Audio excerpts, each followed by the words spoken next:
Hi guys, இன்றைக்கி menu appam தேங்காய் பால். இது வெள்ளை ஆப்பம் கிடையாது, சிவப்பரிசி ஆப்பம், காரரிசி ஆப்பம்னு சொல்லுவாங்க. ஸோ ஓரளவுக்கு திக்கான பதத்தில் மாவை அரைச்சிட்டு இப்போது ஆப்பத்தை இது மாதிரி பண்ணிடணும், நல்லா திருப்பிடணும். சூப்பராக பண்ணுறாங்க ஒய்ஃபு. ரொம்ப தண்ணியானா அப்படியே ஓட ஆரம்பிச்சிடும். ஓரளவுக்கு மீடியம் கன்சிஸ்டன்சியில் பண்ணோன்னா இது மாதிரி ஊற்றிட்டு தட்டு போட்டு மூடி வேக வச்சிடலாம்.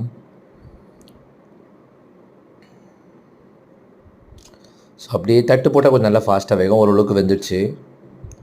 ஸோ இப்போ இந்த ஸ்டேஜில் நம்ம கொஞ்சம் நெய் ஊற்றிடலாம்.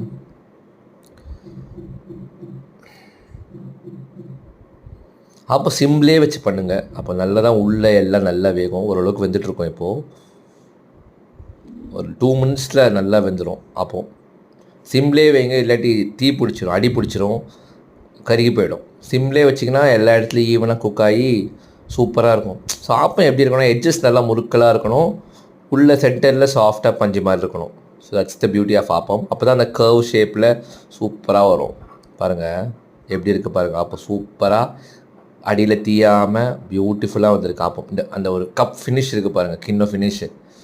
So super. இதுக்கு பெஸ்ட்டு பார் தேங்காய் பால். ஒரு குருமா ஸ்டைலில் சென்னா போட்டு பண்ணியிருக்கோம், ஏன்னா ஒரு ப்ரோட்டீன்ஸ் வரணும்னு. ஸோ ஆப்பம் தேங்காய் பால் with chana kurma for breakfast. Appam தேங்காய் பால் ஒரு ஸ்வீட் காம்பினேஷனில் இருக்கும், குருமா கொஞ்சம் சேவரி ஃபீலில் இருக்கும். ஸோ ஃபஸ்ட்டு பைட் தேங்காய் பால் வச்சு சாப்பிட்டு பார்த்துடலாம். நல்லா சாஃப்டாக சூப்பராக இருக்குது. தேங்காய் பாலே ரொம்ப சக்கரை போட வேணாம், ஓரளவுக்கு மீடியம் சக்கரை போட்டாலே சூப்பராக இருக்கும். நல்லா டிப் பண்ணிவிட்டு சில பேர் மேலே ஊற்றியும் சாப்பிடுவாங்க, அதுவும் நல்லாயிருக்கும். But I like it dip பண்ணி சாப்பிட்றது. ரொம்ப நல்லாயிருக்கு. மாவு நல்லா ஊறி இருக்குது, நல்லா வெந்திருக்கு. ஆப்பம் ரொம்ப நல்லா இருக்குது ஆப்பம். ஸோ இன்னொன்று ஒரு வாய் சாப்பிட்டு பார்க்கலாம்.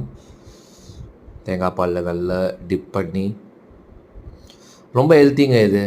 சிவப்பரிசி உடம்புக்கு ரொம்ப நல்லது, ரொம்ப நல்லாயிருக்கும். இன்னொன்று ஒரு வாய் நம்ம குருமா, சென்னா குருமாவோட சாப்பிட்லாம்.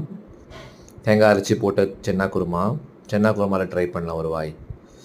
நல்லா சென்னா பீசஸ், குட் ஃபார் ப்ரோட்டீனுங்க நம்மளுக்கு. So have a great day.